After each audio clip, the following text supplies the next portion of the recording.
Good evening to all my friends. कैसे हो आप सभी? आई होप आप सभी अच्छे होंगे। मैं अभिषेक शर्मा आपका स्वागत करता हूं बाजीराव नर्सिंग एकेडमी के यूट्यूब चैनल पर। आज अपन बहुत ही महत्वपूर्ण टॉपिक, बहुत ही इंपॉर्टेंट टॉपिक के बारे में डिस्कशन करने जा रहे हैं। फंडामेंटल का एक बहुत इंपॉर्टेंट टॉपिक जो कि आपका प्रैक्टिकल बेसिस बहुत यूज किया जाता है, और उस टॉपिक का नाम है राइल्स ट्यूब, या वो प्रोसीजर जो राइल्स ट्यूब या फिर एनजी ट्यूब या नेसोगैस्ट्रिक ट्यूब के नाम से जाना जाता है। तो सबसे पहले देखते हैं कि आपका एनजी ट्यूब क्या होता है। एनजी ट्यूब का ही दूसरा नाम होता है राइल्स ट्यूब, या फिर उसका पूरा फॉर्म होती है, फुल फॉर्म होती है एनजी ट्यूब की, वो होती है नेसोगैस्ट्रिक ट्यूब। अब नेसोगैस्ट्रिक ट्यूब को कहाँ डालते हैं, क्यों डालते हैं, क्या पर्पस होता है, क्या इसका कॉम्प्लिकेशन हो सकता है, वो सभी जानकारी अपन इस टॉपिक के माध्यम से आज डील करने जा रहे हैं। तो सबसे पहले आपका जो एनजी ट्यूब होता है उसको आपको नेसो नेजो, इसके नाम से ही आपका इसका मीनिंग देखना है। नेजोगैस्ट्रिक मतलब नेजो मतलब नोज से लेकर के एक ट्यूब होती है जिसको नोज से लेकर के आपके स्टमक तक डाला जाता है, उसे नेजोगैस्ट्रिक ट्यूब के नाम से जाना जाता है। एनेजो मतलब नोज से लेकर के आपके गैस्ट्रिक यानी कि स्टोमक तक एक ट्यूब डाली जाती है, उसे नेजोगैस्ट्रिक ट्यूब या राइल्स ट्यूब के नाम से जाना जाता है। अब आपको इसको ईसोफेगस नोज से लेते हुए फेरिंग्स के थ्रू आपको ईसोफेगस से लेकर आपको स्टोमक तक इसको डालना होता है। तो आपका ईसोफेगस, अब ईसोफेगस कहाँ होता है? ईसोफेगस आपके ट्रेकिया के पीछे, यानी कि ट्रेकिया से पीछे, यानी पोस्टीरियर टू ट्रेकिया, ट्रेकिया के पीछे पाया जाता है आपका ईसोफेगस। और फेरिंग्स से नीचे होता है ट्रेकिया, ट्रेकिया ट्रेकिया के पीछे होगा। फेरिंग्स होता है उससे नीचे होता है 25 सेंटीमीटर की एक मस्कुलर लाइक ट्यूब होती है, जिसको कि आप फूड पाइप के नाम से भी जानते हैं। ये आपका ये आपकी फूड पाइप का नाम से जाना जाता है, क्योंकि इसमें आपका जो फूड होता है या बोलस होता है वो आपका स्टोमक, ये नेजो ओरल के थ्रू, ओरल और ओरल से आपका ईसोफेगस से होते हुए आपका स्टोमक तक वो बोलस पहुंचता है। तो आप नेजो गैस्ट्रिक ट्यूब के बारे में, आप ईसोफेगस के बारे में जान गए। अब इसको कैसे डालना होता है, क्यों डालना होता है, क्या जरूरी है, क्यों डालना, तो देखते हैं कि इसका इंडिकेशन या इसका पर्पस क्या होता है। तो ट्यूब फीडिंग, या अब राइल्स ट्यूब या नैनजी ट्यूब का जो पर्पस होगा, तो पहला पर्पस होता है इसके, देखते हैं पर्पस। और पर्पस का मतलब होता है कि एनजी ट्यूब डालना क्यों जरूरी है, एनजी ट्यूब डालने की जरूरत क्यों पड़ी। तो पहला होता है कि अगर आपको ट्यूब फीडिंग देनी है, ऐसा कोई पर्सन है जो कि आपकी फीडिंग, ओरली फीडिंग वो नहीं ले सकता है, तो उसके न्यूट्रिशनल लेवल को बनाए रखने के लिए उसमें ट्यूब फीडिंग देने की आवश्यकता होती है। तो अगर कोई पर्सन जो कि ओरली इनटेक करने में असमर्थ है या इनेबल है ओरली लेने में, तो उसको ट्यूब के द्वारा उसको गैस्ट्रिक तक उसको फूड पहुंचाया जाता है, या कंटेंट होता है न्यूट्रिशन का वो पहुंचाया जाता है, उसे ट्यूब फीडिंग कहते हैं। और ट्यूब फीडिंग को देना ही क्या कहलाता है? गैस्ट्रिक गैवेज, गैस्ट्रिक गैवेज के नाम से जाना जाता है। और गैस्ट्रिक गैवेज का मतलब होता है जी फॉर गैवेज एंड जी फॉर देना। अगर अगर आप स्टोमक को कुछ दे रहे हो ट्यूब के माध्यम से, तो G for gastric and G for gavage, यानी गैस्ट्रियम को कुछ देना या स्टोमक को कुछ देना, तो कहलाएगा आपका गैस्ट्रिक गैवेज कहलाएगा। दूसरे नंबर पे आता है कि आप अगर गैस्ट्रिक लावाज करना चाहते हो, गैस्ट्रिक लावाज,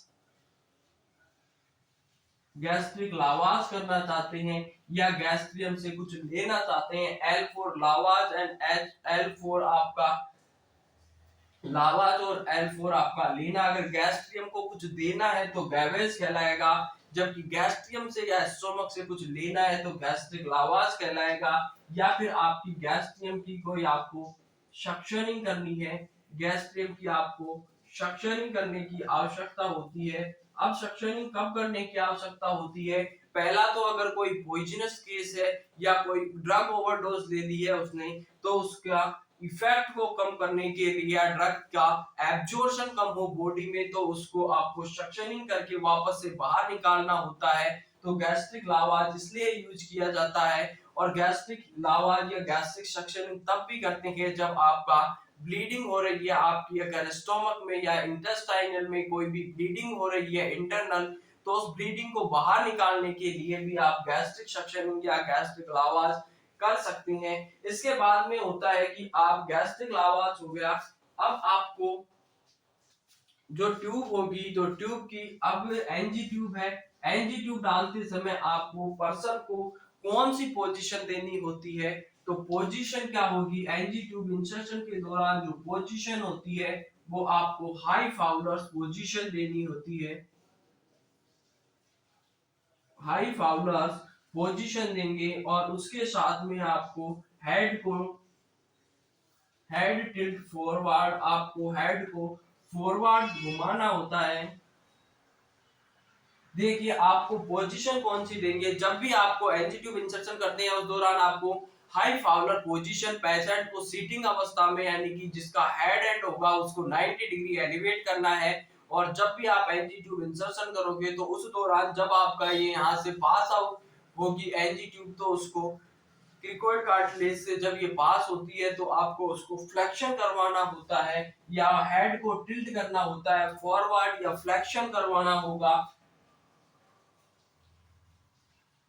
हेड टिल्ट फॉरवर्ड या हेड का फ्लेक्शन करना होता है ताकि वो जो ट्यूब है आपकी ईसोफेगस ट्रेकिया में ना जा करके वो ट्यूब है आपकी ईसोफेगस में चली जाए, तो ईसोफेगस ओपन हो जाती है फॉरवर्ड टर्न करने से या फॉरवर्ड या फ्लेक्शन करने से हेड का, तो ईसोफेगस होगा वो ओपन हो जाएगा और ट्रेकिया की एंट्री को प्रिवेंट करता है। इसलिए आपको हाई फाउलर पोजीशन देनी होती है with head tilt forward, head को फॉरवर्ड टिल्ट करना है। अब इसमें जो प्रीफरेबल नॉस्ट्रिल यूज करेंगे, अब पर्सन होगा, पर्सन में आपको प्रीफरेबली लेफ्ट नॉस्ट्रिल को यूज करना होता है क्योंकि लेफ्ट नॉस्ट्रिल होता है वो थोड़ा वाइडर होता है, स्ट्रेट होता है, तो preferably left nostril left nostrils को मेनली आपको यूज करना है। आप राइट भी कर सकते हैं लेकिन मेनली आपको लेफ्ट करना होता है क्योंकि लेफ्ट होता है वो आपका मोर वाइडर होता है एंड वर्टिकल सीधा होता है, इसलिए आप लेफ्ट को यूज करेंगे। अगर लेफ्ट में कोई प्रॉब्लम है तो आप उसको राइट भी यूज कर सकते हैं। अब ये हो गया आपका कि कौन सा को प्रेफरेबल देना होता है, कौन से को नहीं देना होता है। अब अगर आपने डाला है और डालते समय आप, अब देखिए सबसे पहला इंपॉर्टेंट आता है कि आपने पोजीशन दे दी, पोजीशन देने के बाद लेफ्ट नोस्ट्रिल्स को चूज कर लिया। लेफ्ट नोस्ट्रिल चूज करने के बाद आपका आगे देखते हैं कि आपको मेजरमेंट कैसे करना है ट्यूब का। तो ये क्वेश्चन भी अभी हाल ही नॉर्सेट में पूछा गया था फर्स्ट शिफ्ट में कि आपका एनजी ट्यूब का मेजरमेंट कैसे करोगे। तो एनजी ट्यूब का जो मेजरमेंट होता है वो बहुत बार पूछा जाता है और प्रैक्टिकली बहुत यूज किया जाता है। तो अब आपको एनजी ट्यूब का मेजरमेंट करना है tip of nose, tip of nose, nose की टिप से लेकर tip of nose to ear lobe, ear lobe तक जाना है, tip of nose to ear lobe and ear lobe to, और ईयर लॉब से लेकर के आपको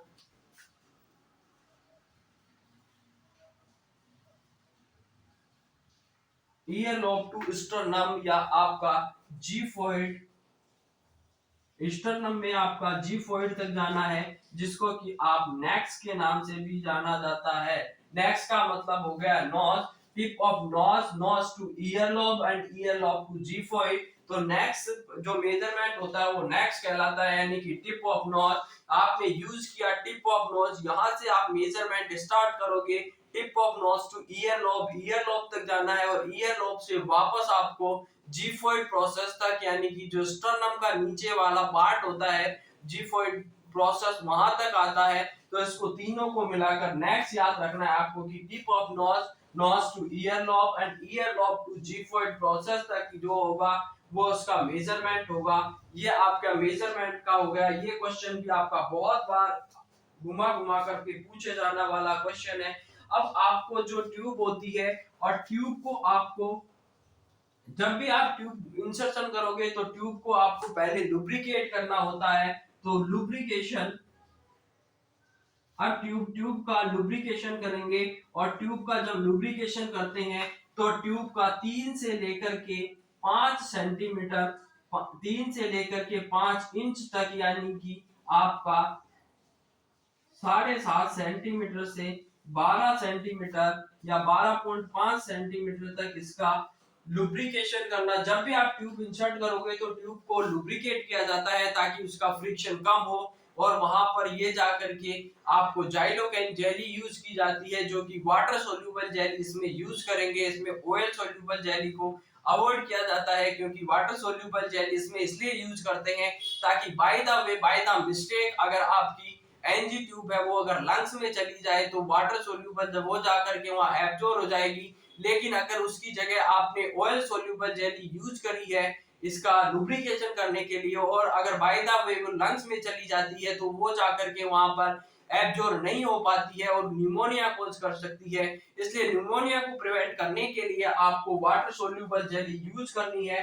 ट्यूब को 3 से 5 इंच तक, यानी कि 7.5 टू 12.5 सेंटीमीटर तक उसको लुब्रिकेट करना होता है।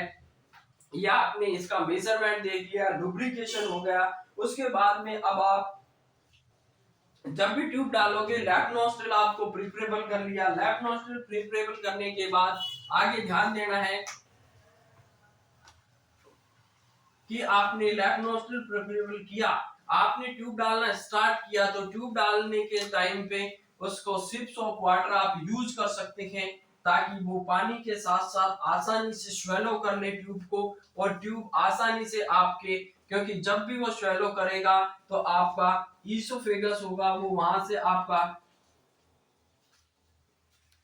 जो एपिग्लोटिस होगा वो ओपन हो जाएगा, और वो ईसोफेगस वाला या फूड पाइप वाला जो या ईसोफेगस वाला रास्ता होगा वो आपका ओपन हो जाएगा, और उसके थ्रू आपकी स्वेलो करते हुए आप जो आपकी एंजी ट्यूब है वो आसानी से आपकी ईसोफेगस में से होते हुए स्टोमक तक पहुंच जाएगी। अब आपको क्या करना होता है कि ये देख लिया, इसके बाद में आप जब भी आप एनजी ट्यूब इंसर्शन करोगे, अगर चोकिंग कफिंग होती है, if choking and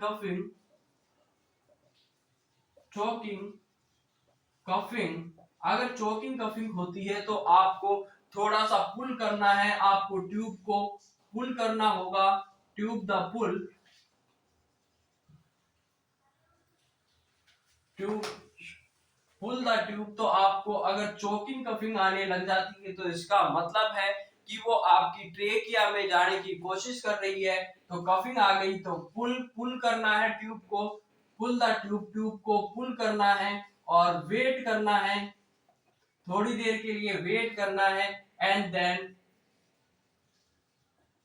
re insert, और वापस से उसको इंसर्ट करना है। आपको जब भी ट्यूब आप कफिंग आती है या फिर आपका चोकिंग होने लगती है तो थोड़ा सा उसको बैक पुल करना है, 2 से 3 सेंटीमीटर उसको वापस से पुल करना होता है, पूरी नहीं निकालते हैं। उसके बाद जब तक वेट करो तब तक आपका कफिंग चोकिंग होती है वो सबसाइड नहीं होती है, तब तक वेट करना है। और उसके बाद में आपको क्या करना होता है, वापस से उसको री इंसर्ट करना होता है। ये आपका हो गया कि कहां से कहां तक क्या करना होता है। अब जब आपने ट्यूब डाल दिया, ट्यूब डालने के बाद उसका प्लेसमेंट चेक करने की बारी आती है। ट्यूब डाल दिया, ट्यूब कौन कौन सा यूज करेंगे, तो एक बार पहले ट्यूब के बारे में देख लेते हैं। ट्यूब की साइज क्या होगी। ट्यूब की साइज, अगर बच्चा इन्फेंट है, इन्फेंट होगा तो इन्फेंट में आप 4 से लेकर के 10 फ्रेंच की साइज यूज कर सकते हैं। अगर बच्चा चिल्ड्रन है, अगर पेशेंट है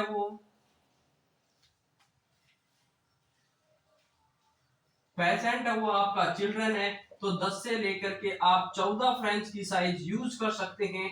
अगर आपका पेशेंट है वो अडल्ट है तो अडल्ट में जो आप साइज यूज करोगे, और अडल्ट में साइज यूज करना है तो ये आपकी 16 से लेकर के 22 फ्रेंच तक आप यूज कर सकते हैं। देखो मेनली जो साइज यूज की जाती है इन्फेंट में वो 4 से लेकर के 10 फ्रेंच यानी 4 टू 10 फ्रेंच तक यूज कर सकते हैं।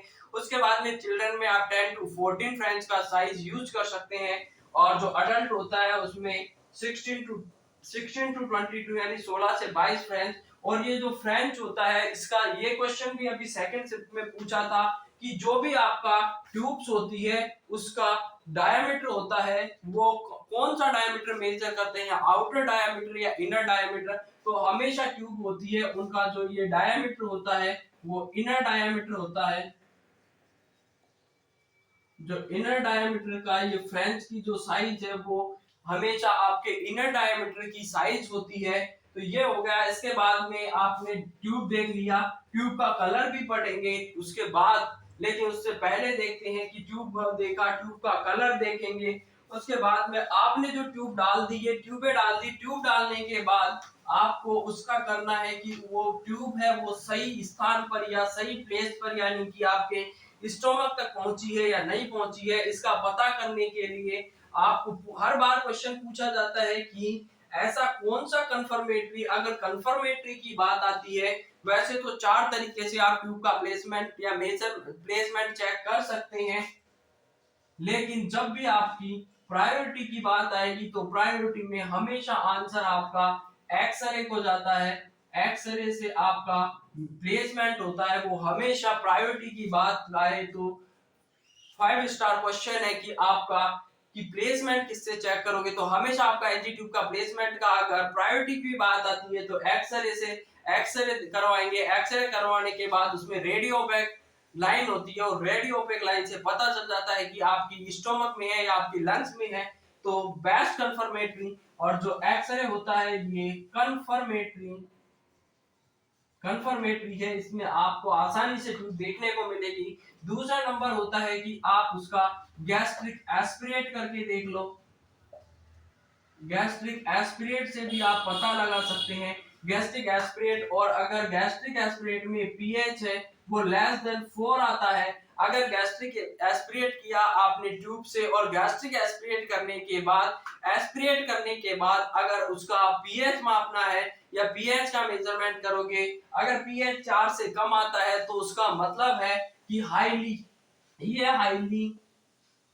एसिडिक है, और हाईली एसिडिक है तो ये बताता है कि ट्यूब आपकी गैस्ट्रिक में ही है, आपकी स्टोमक में ट्यूब है, या स्टोमक या गैस्ट्रिक में आपकी ट्यूब को बताता है।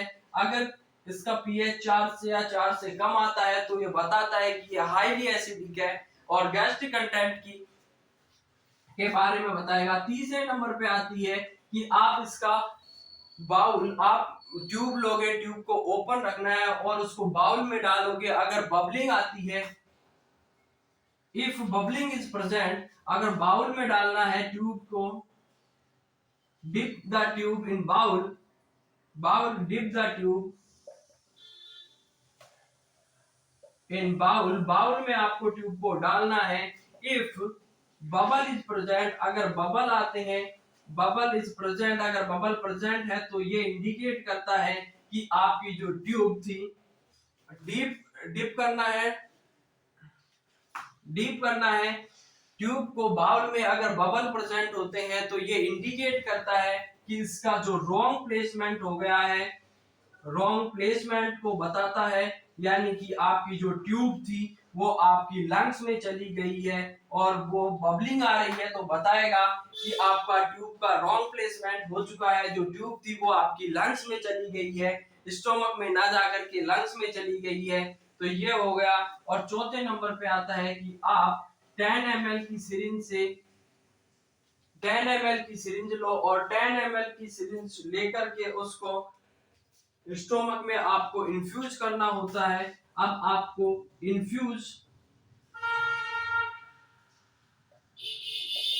स्टोमक में आपको 10 ml की सिरिंज लेनी है और 10 ml की सिरिंज से आपको इन्फ्यूज करनी होती है एयर को स्टोमक में, और हीट किया जाता है। और आपके स्टोमक में आपने 10 ml की सिरिंज ली, 10 ml की सिरिंज लेने के बाद में आपने एनजी ट्यूब से उसको फ्लश किया, यानी कि आपको एयर पुश करी, और एयर पुश करने के बाद आप स्टोमक पे उसका साउंड सुनते हैं, और स्टोमक में जो साउंड आता है वो गूस साउंड आएगा। गूस साउंड की आवाज आती है तो पता लगता है कि आपका जो ट्यूब थी, अगर गूस साउंड सुनाई देता है, स्टोमक में कोई साउंड आता है, जब आपने एयर पुश किया तो उस टाइम पे स्टोमक में कोई साउंड आता है, उसे गूस साउंड के नाम से जाना जाता है। और अगर गूस साउंड आ रहा है स्टोमक में तो उसका मतलब होता है कि आपकी ट्यूब है वो आपके स्टोमक तक पहुंच चुकी है। तो ये आपका 4 तरीके से आप प्लेसमेंट को चेक कर सकते हैं। लेकिन हमेशा प्रायोरिटी पे क्वेश्चन आएगा तो उसका आंसर आपको या कंफर्मेटरी बताना है तो आप एक्सरे से बता सकते हैं। और उसके अलावा भी आप 3 तरीके से और ये कर सकते हो। अब इसका प्लेसमेंट के बाद में अगर एनजी ट्यूब को आपको रिमूव करने की आवश्यकता होती है, अब जब आप एनजी ट्यूब को रिमूविंग करोगे तो एनजी ट्यूब की रिमूविंग के दौरान आपको एनजी ट्यूब का रिमूवल, अगर रिमूवल कर रहे हो आप एनसी ट्यूब का, तो एनजी ट्यूब का रिमूवल आपको कैसा करना है। तो अगर आप रिमूवल कर रहे हैं एनजी ट्यूब को तो उसमें आपको वलसैल्वा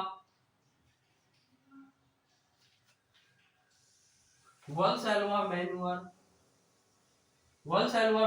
यूज करना होता है। वलसैल्वा मैन्युअर इसमें यूज करेंगे और वलसैल्वा मैन्युअर का मतलब होता है कि आपको डीप ब्रीथ लेना है। डीप ब्रीथ लेकर के आपको होल्ड करके रखना होता है और जब आपकी ट्यूब को इंसर्ट एक्स मतलब रिमूवल करेंगे तो उस टाइम पे आपको ब्रीथ को एक्सपायर करना होता है। वलसैल्वा मैन्युअर में आप क्या करते हैं, डीप ब्रीथ लेते हैं, उसको होल्ड करके रखते हैं और जब आपकी ट्यूब को बाहर निकालेंगे तो उस टाइम पे आपको एक्सपिरेशन करना होता है ताकि वो इजीली वे में आपका ट्यूब बाहर आ सके। और जब भी आपकी ट्यूब को बाहर निकालते हैं तो उसको हाथ पर ऐसे कोयल करते हुए आपको बाहर निकालना होता है। तो ये आपका रिमूवल हो गया। इसमें आपको वलसैल्वा मैन्युअल यूज करना होता है। अब देखते हैं अब आप इसका कलर की एनजी का कलर,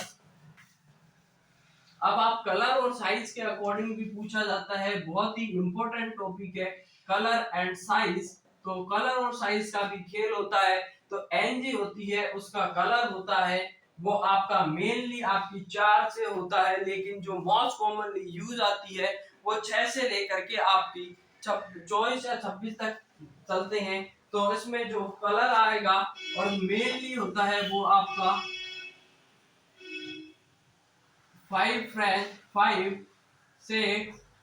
8, 10, ये सब फ्रेंच में है। 10, 12, 14, 16, 18, 20, 22 एंड 24। ये आपका कलर की साइज हो गई। अब साइज, ये आपका साइज है एंड साइज के अकॉर्डिंग आपका कलर क्या होगा।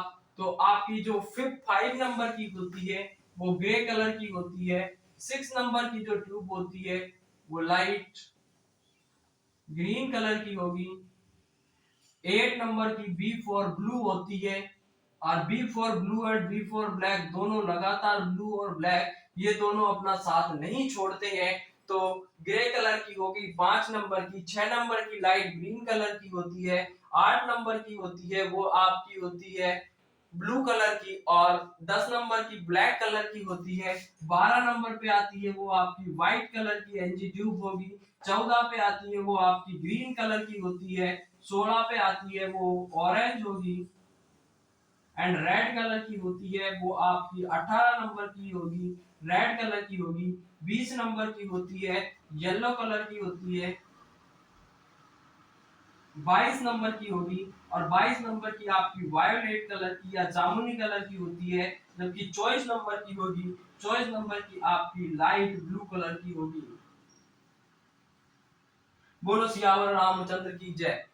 Colour and size of the NG tube का कलर और साइज के अकॉर्डिंग कलर क्या क्या होगा। तो आपकी जो 5 फ्रेंच की होती है, 5 फ्रेंच की जो ट्यूब होगी उसका ग्रे कलर होगा। 6 नंबर की होती है, 6 नंबर का लाइट ग्रीन होता है। 8 नंबर की का ब्लू कलर होगा। 10 नंबर की का ब्लैक कलर का होता है। 12 नंबर की व्हाइट कलर की होती है। उसके बाद में 14 नंबर की ग्रीन कलर की होगी। 16 नंबर का ऑरेंज का होता है। 18 का रेड की होती है। 20 की होती है येलो की एंड 22 का होता है वायलेट कलर की एंड 24 की होती है वो आपकी लाइट ब्लू कलर की। ये कलर के अकॉर्डिंग आपकी क्या क्या साइज होती है। तो पूछा जाता है प्रैक्टिकल पोर्शन में, ये पूछा जाएगा आपको कोई भी कलर की एनजी ट्यूब दिखाई जाएगी और पूछा जाएगा कि इसका नंबर क्या है, या फिर पूछ कलर साइज दे करके उसका कलर पूछ लिया जाएगा कि 10 नंबर का जो फ्रेंच होती है, 10 फ्रेंच की जो आपकी एनजी ट्यूब होती है उसका कलर कौन सा होता है, तो उसके अकॉर्डिंग आपको आंसर देना होता है। अब टाइप ऑफ ट्यूब, ट्यूब के टाइप क्या क्या हो सकते हैं, आपकी जो राइल्स ट्यूब वगैरह डालते हैं वो कौन कौन सी हो सकती है, तो आपकी ट्यूब का की टाइप्स कौन कौन से हो सकते हैं, तो ट्यूब के टाइप के आधार पर आपकी जो ट्यूब होती है वो होती है टाइप्स। और टाइप्स में जो फर्स्ट ट्यूब आती है वो आपकी एनजी ट्यूब कौन कौन सी होगी, ट्यूब टाइप के ट्यूब के आधार पर आपकी एनजी ट्यूब और एनजी ट्यूब होती है, वो होती है आपकी पहली Levine tube, NG tube, NG tube होती है लेविन ट्यूब, लेविन ट्यूब, और दूसरी जो नंबर की जो ट्यूब होती है वो आपकी सालेम सम ट्यूब होती है। ये दोनों ही आपकी क्या होती है, अब आपकी जो लेविन ट्यूब होती है, लेविन ट्यूब होती है, लेविन ट्यूब होती है वो सिंगल ल्यूमन होती है, इसमें केवल एक ल्यूमन होगा, सिंगल ल्यूमन होती है। जबकि आपकी सालेम सम ट्यूब होती है डबल ल्यूमन ट्यूब होती है, ये डबल ल्यूमन ट्यूब होती है। एनजी ट्यूब में दो ट्यूब आती है, फर्स्ट आती है वो आपकी लेवाइन ट्यूब होगी, सिंगल ल्यूमन ट्यूब होती है। जबकि आपकी सालेम सम ट्यूब होती है डबल ल्यूमन ट्यूब होती है। उसके बाद में आती है आपकी इंटेस्टाइनल ट्यूब, इंटेस्टाइनल ट्यूब, और इंटेस्टाइनल ट्यूब में आता है आपका इंटेस्टाइनल ट्यूब, इंटेस्टाइनल ट्यूब में कैंटर ट्यूब, कैंटर ट्यूब आएगा, हैरिस ट्यूब आएगी, कैंटर ट्यूब हो गई, हैरिस ट्यूब हो गई। कैंटर ट्यूब होती है वो आपकी सिंगल ल्यूमन होती है, ये दोनों ही जो ट्यूब होती है सिंगल ल्यूमन ट्यूब है। कैंटर ट्यूब और हैरिस ट्यूब दोनों ही सिंगल ल्यूमन ट्यूब होती है।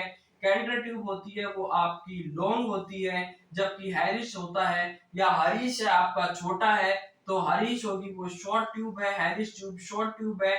जबकि आपका बड़ी जो ट्यूब होती है वो आपकी सिंगल ल्यूमन ट्यूब में कैंटर ट्यूब और हैरिस ट्यूब आती है, जो कि आपकी बड़ी ट्यूब होती है वो आपकी कैंटर ट्यूब होती है जो कि लॉन्ग होती है, जबकि हैरिस ट्यूब होती है वो आपकी शॉर्ट होती है। दोनों ही सिंगल ट्यूब है। जबकि आपके तीसरे नंबर पे आती है इसमें, और वो आती है Miller Abbott tube, Miller Abbott tube, और एबॉट मिलर अबॉट ट्यूब होती है, ये डबल ल्यूमन ट्यूब होती है, डबल ल्यूमन होती है, दो ल्यूमन पाए जाती हैं इसमें, जो कि एक को आपको गैस्ट्रिक को में जाकर के आपके बैलून को इन्फ्लेट कर देगा, और दूसरे से आप गैस्ट्रिक एस्पिरेट या इंटेस्टाइनल और गैस्ट्रिक एस्पिरेट के काम में आती है। जबकि इनमें सिंगल ल्यूमन होता है, उसी से आपको गैस्ट्रिक डिकम्प्रेशन करना होता है या इंटेस्टाइनल डिकम्प्रेशन करने के काम में आती है। तो मिलर अबॉट ट्यूब होती है, डबल ल्यूमन ट्यूब होती है। जबकि आपकी जो कैंटर ट्यूब और हैरिस ट्यूब होती है ये आपकी सिंगल ल्यूमन ट्यूब होती है। अब इसके बाद में चलते हैं आप ईसोफेजियल ट्यूब और ईसोफेजियल गैस्ट्रिक ट्यूब। ईसोफेजियल जो गैस्ट्रिक ट्यूब होती है, ईसोफेजियल गैस्ट्रिक ट्यूब में दो ट्यूब आती है। फर्स्ट ट्यूब होती है वो ट्रिपल ल्यूमन होती है और उसे कहते हैं सेंगस्ट्रेकन ब्लैकमोर ट्यूब, सेंगस्ट्रेकन ब्लैकमोर ट्यूब होती है। तीसरे नंबर पे आती है आपकी oesophageal gastric oesophageal gastric tube. Oesophageal gastric tube में क्या होगा, ईसोफेजियल गैस्ट्रिक ट्यूब और ईसोफेजियल गैस्ट्रिक ट्यूब होती है वो आपकी ट्रिपल ल्यूमन, इसमें दो ट्यूब आती है। पहली होती है वो आती है आपकी Sengstaken Blakemore tube, Sengstaken Blakemore tube होती है, ये आपकी ट्रिपल ल्यूमन होती है,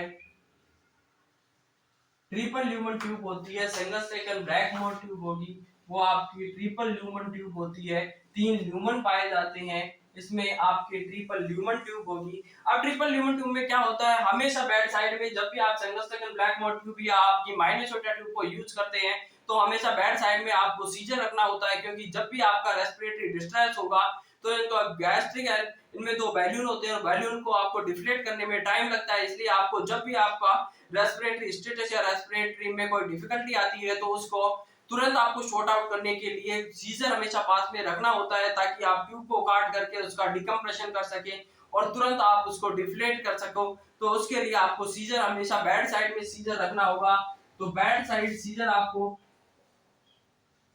पूछा जाता है क्वेश्चन की, जब भी आपको संगस्टेन ब्लैकबोर्ड या आपके माइनस छोटा ट्यूब यूज कर रहे हैं तो बैड साइड में कौन सा इंस्ट्रूमेंट होना चाहिए। तो आपका बैड साइड में सीजर,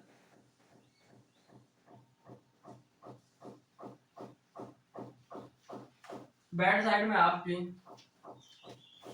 सीजर हमेशा अवेलेबल होनी चाहिए बैड साइड में। इसमें क्या क्या होता है संगस्टेन ब्लैकबोर्ड ट्यूब में, एक होगा आपका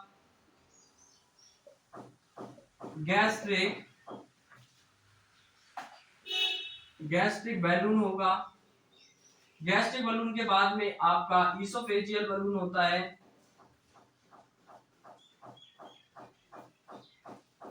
ईसोफेजियल बलून होगा। और तीसरा जो बलून होता है वो होता है आपका gastric aspirate balloon, gastric aspiration balloon. Gastric aspirate balloon भी होता है, वो आपका गैस्ट्रिक एस्पिरेट बलून होगा। 3 बलून पाए जाते हैं, जबकि आपकी जो 4 नंबर की ट्यूब आती है माइनस छोटा ट्यूब होती है, 4 लूमन ट्यूब होती है, 4 लूमन पाए जाते हैं इसमें। और इसमें 3 लूमन तो ये भी होंगे, गैस्ट्रिक बलून होगा, ईसोफेजियल बलून होगा, गैस्ट्रिक एस्पिरेशन पॉट होगा, सॉरी गैस्ट्रिक एस्पिरेशन ये पोर्ट होता है। और गैस्ट्रिक एस्पिरेशन पोर्ट के साथ साथ इसमें जो एक्स्ट्रा होता है, और ये एक्स्ट्रा होगा वो ईसोफेजियल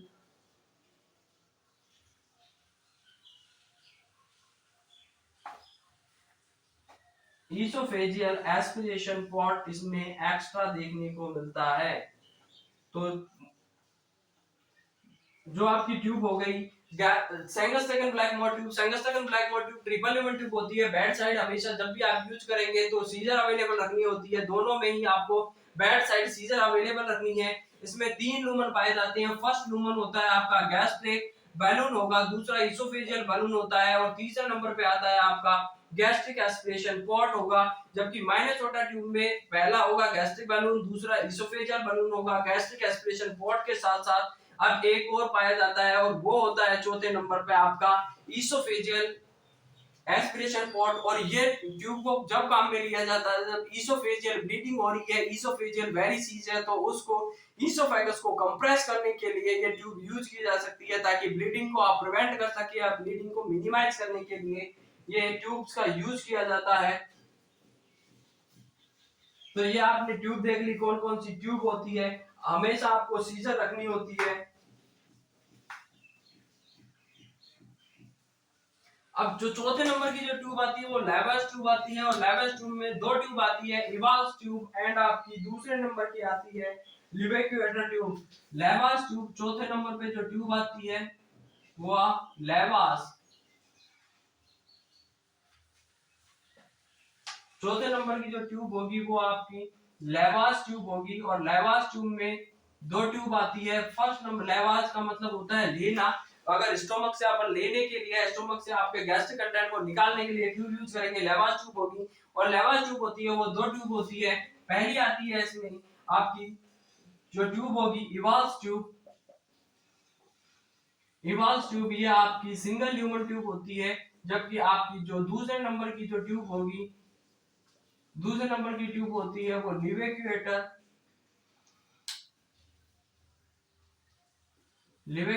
ट्यूब होती है। लिवेक्यूएटर ट्यूब होती है वो डबल लूमन होती है, यानी कि 2 लूमन उसमें पाए जाते हैं, डबल लूमन होती है लिवेक्यूएटर ट्यूब होती है। 2 सिंगल डबल लूमन की ट्यूब होती है। इवाल्स ट्यूब होती है वो आपकी सिंगल ल्यूमन की ट्यूब देखने को मिलेगी। तो लेवास ट्यूब होती है, इवाल्स ट्यूब होती है।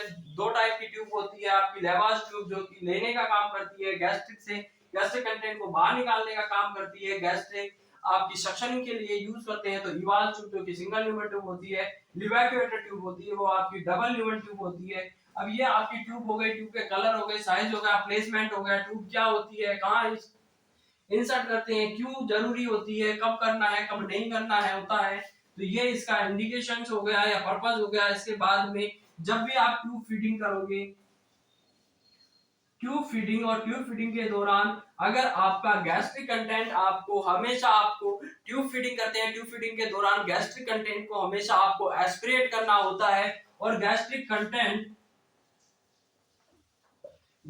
कंटेंट अगर 100 ml से ज्यादा होता है, मोर देन 100 ml, तो आपको डिले करना होता है फीडिंग। तो आपको डिले फीडिंग को आपको डिले करना होता है, फीडिंग होगी आपको डिले करनी होती है। जब भी आप क्या करते हैं, ट्यूब फीडिंग के दौरान गैस्ट्रिक कंटेंट होते हैं 100 ml से ज्यादा होते हैं, तो 100 ml से ज्यादा अगर गैस्ट्रिक कंटेंट देखने को मिलते हैं, तो आपको गैस्ट्रिक कंटेंट 100 ml से ज्यादा है, तो ट्यूब को आपको क्या करना होगा, आपको फीडिंग उस टाइम पे फीडिंग नहीं देनी होती है, फीडिंग को आपको डिले करना होगा। और उसके बाद और जो भी आपने गैस्ट्रिक कंटेंट को निकाला है उसको वापस से आपको रीइंसर्ट करना होता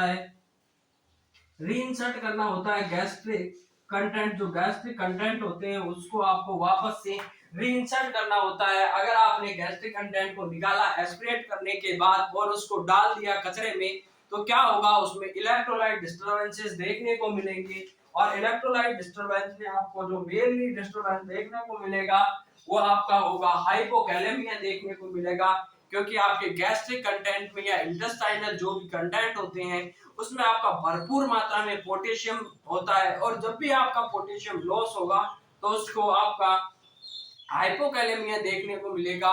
और जब भी आपकी वोमिटिंग होती है तो उसमें मेटाबॉलिक एल्केलोसिस देखने को मिलता है, क्योंकि उसमें बेस का लेवल बढ़ जाता है। लेकिन जब भी आपको डायरिया होता है तो उसमें मेटाबॉलिक एल्केलोसिस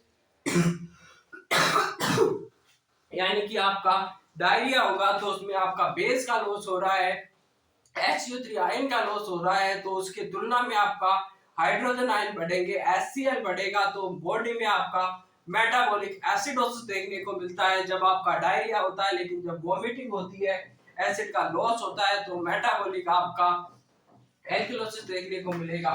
तो ये आपका पूरा कंटेंट था, जो कि अब जब भी आप इसमें मेडिसिन इंसर्ट करोगे तो मेडिसिन इंसर्ट करने में आपको मेडिसिन को डिसॉल्व करना होता है 15 से 20 ml वाटर या नॉर्मल सलाइन में। उसके बाद में आपको मेडिसिन डालना होता है, मेडिसिन डालने के बाद हमेशा आपको ट्यूब को फ्लश करना होता है 30 ml वाटर या 30 से 60 ml या 30 से 50 ml वाटर से आपको ट्यूब को फ्लश करना होता है, ताकि आप ट्यूब में क्लॉगिंग ना हो, ट्यूब में कोई ऑब्स्ट्रक्शन ना हो। मान लिया पर्सन था, आपने पर्सन को दवा दी, दवा देने के बाद आपने दवा डाल करके उसको सूखी रख दिया, तो सूखी में क्या होगा, वो दवा होगी या मेडिसिन होगी, वो जाकर के आपकी ट्यूब में क्लॉगिंग कर देगी या ऑब्स्ट्रक्शन क्रिएट कर देगी। तो उसको प्रिवेंट करने के लिए हमेशा आपको, जब भी आप मेडिसिन देते हैं तो ट्यूब को हमेशा आपको मेडिसिन और फीडिंग देने के बाद उसको नॉर्मल सलाइन या वाटर से आपको उसको फ्लश करना होता है। तो इसी के साथ आपका जो कि बहुत ही महत्वपूर्ण, बहुत ही एग्जाम की दृष्टि से अति महत्वपूर्ण टॉपिक आपका आज कंप्लीट हुआ है कि एनजी ट्यूब और रायल्स ट्यूब, इसका बहुत ज्यादा महत्व होता है कि जिंदगी में हर सो क्यों पाला नहीं जाता, कांच के टुकड़ों को आसमान में यूं उछाला नहीं जाता, और मेहनत करने से हो जाती है हर मुश्किल आसान, क्योंकि हर काम को किस्मत के सहारे टाला नहीं जाता। तो इसलिए हमेशा आप मेहनत पर भरोसा रखें। किस्मत की बात वो करते हैं जो मेहनत पर विश्वास नहीं करते, लेकिन जो मेहनत करते हैं वो कभी अपनी किस्मत की बात या किस्मत को दोष नहीं देते हैं। इसलिए आप भरपूर मेहनत करिए, भरपूर आपको और मेहनत करते रहिए, सफलता आपको मिलती रहेगी। यानी कि परिश्रम ही सफलता की कुंजी है। सफलता थोड़ा सा समय मांगती है, और जिसने समय दे दिया उसको सफलता एक दिन जरूर मिल जाती है। तो आज के लिए इतना ही, मिलते हैं नए वीडियो में नए टॉपिक के साथ। अगर आपको वीडियो पसंद आया तो लाइक शेयर एंड सब्सक्राइब करना ना भूलें। जय हिंद, जय भारत।